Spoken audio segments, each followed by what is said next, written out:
Sir ನಿನ್ನೆ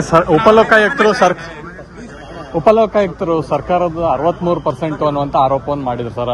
ವಿಪಕ್ಷ ನಾಯಕ ಆರ್ ಅಶೋಕ್ ಕೂಡ ಇದರ ಬಗ್ಗೆ ಟೀಕೆ ಮಾಡಿದ್ದಾರೆ.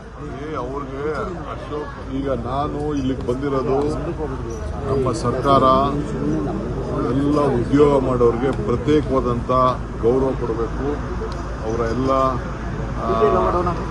ವ್ಯವಹಾರಗಳು ವಹಿವಾಟುಗಳಿಗೆಲ್ಲ ಒಂದು ಭಾಳ ಅಧಿಕಾರಿಗಳನ್ನ ಭೇಟಿ ಮಾಡೋಂಥ ಸಂದರ್ಭದಲ್ಲಿ ಯಾವ ಷಡ್ಯಂತ್ರನೂ ಇರಬಾರ್ದು, ಸ್ಪೀಡಾಗೆ ಅವರ ಫೈಲ್ಗಳು ಮೂವ್ ಆಗಬೇಕು ಅನ್ನೋ ದೃಷ್ಟಿಯಿಂದ ಇವತ್ತು ನಮ್ಮ ಎಂ ಬಿ ಪಾಟೀಲ್ ಅವರು ಈ ಒಂದು ನೂತನವಾದಂಥ ಕಚೇರಿನ ಇಂಡಸ್ಟ್ರಿಯಲ್ ಏರಿಯಾ ಡೆವಲಪ್ಮೆಂಟ್ ಬೋರ್ಡ್ ಕಚೇರಿಯಿಂದ ಇದನ್ನು ಪ್ರಾರಂಭ ಮಾಡಿದ್ದಾರೆ. ಬಹಳ ಸಂತೋಷದಿಂದ ಬಂದು ಇದನ್ನು ನಾವಿಬ್ಬರು ಬಂದು ಇವತ್ತು ಉದ್ಘಾಟನೆಯನ್ನು ನಾವು ಮಾಡಿದ್ದೇವೆ. ಇದು ಸ್ವಂತ ಕಟ್ಟಡ, ಒಂದು ಬಾಡಿಗೆ ಕಟ್ಟಡಗಳಿದ್ದು ಈಗ ಸ್ವಂತ ಕಟ್ಟಡವನ್ನು KDB ಅವರೇ ಮಾಡಿಕೊಂಡಿದ್ದಾರೆ. ಪಾರ್ಕಿಂಗ್ ವ್ಯವಸ್ಥೆ, ಜನರಿಗೆ ರೂಲ್ಸ್ ಬರೋಕ್ಕೆಲ್ಲ ಅನುಕೂಲ ಆಗಲಿ. ವಿಧಾನಸೌಧದಲ್ಲಿ 5 ನಿಮಿಷಕ್ಕೆ ವಿಧಾನಸೌಧ ಹೋಗ್ಬೋದು, ರೈಲ್ವೆ ಸ್ಟೇಷನ್ ಹೋಗ್ಬೋದು, ಎಲ್ಲ ಕಡೆ ಅನುಕೂಲ ಇದೆ ಅಂತ ಹೇಳಿ ಪ್ರಾರಂಭ ಮಾಡಿ ಬಂದಿದ್ದೀವಿ. ಈಗ ಲೋಕಾಯುಕ್ತ ವಿಚಾರ ಹೇಳ್ತಿದ್ರು, ಅದು ಪಾಪ ಅಶೋಕ್ ಗೊತ್ತಿಲ್ಲ ಯಾವ ಕಾಲದ್ದು ಅವರು ಹೇಳ್ತಾ ಇದ್ದಾರೆ ಅಂತ ಗೊತ್ತಿಲ್ಲ.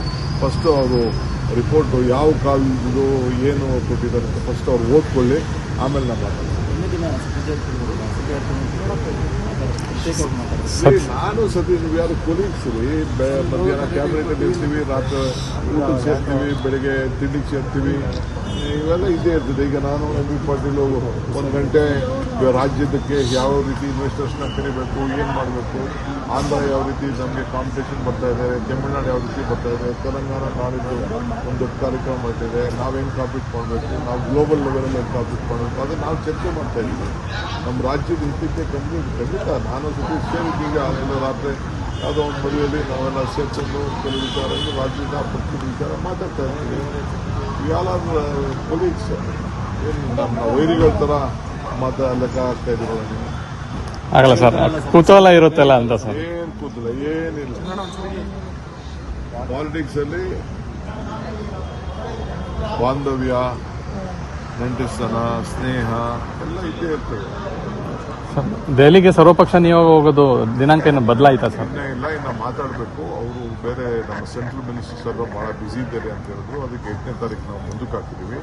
ನಾನೇ ಚೀಫ್ ಮಿನಿಸ್ಟರ್ಗೆ ಅವರ ಕೆಲವು ಮಿನಿಸ್ಟರ್ಸ್ ಹತ್ರ ಮಾತಾಡ್ಬಿಟ್ಟು ಅವ್ರ ಒಪಿನಿಯನ್ ಇದೆ ಅಂತ ಹೇಳಿದ್ರು. ಅವರು ಬರೆದಿದ್ರು ಕಾಗದನ. ನಿರ್ಮಲಾ ಸೀತಾರಾಮನ್ ಅವ್ರಿಗೆ ಒಂದು ಬಿಲ್ ಇದೆ ಅವತ್ತು. ಪ್ರೈಮ್ ಮಿನಿಸ್ಟ್ರು ಇವ್ರದ್ದು ಜೋಶಿ ಅವ್ರದ್ದು ರಿವ್ಯೂ ಇಟ್ಕೊಂಡಿದ್ದಾರೆ. ಸೋಮಣ್ಣ ಅವರು ಆಗಲ್ಲ ಅಂತ ಬರೀತಾರೆ. ಅವ್ರ ಹತ್ರ ಕನ್ಸಲ್ಟ್ ಮಾಡಿ ಅವ್ರ ಡೇಟ್ ಇನ್ನೊಂದು ಬೇರೆ ಡೇಟ್ ಅವ್ರಿಗೂ ನಮಗೂ ಇಬ್ಬರಿಗೂ ಅನುಕೂಲ ಆಗೋಂಥ ಡೇಟಲ್ಲಿ ನಾವು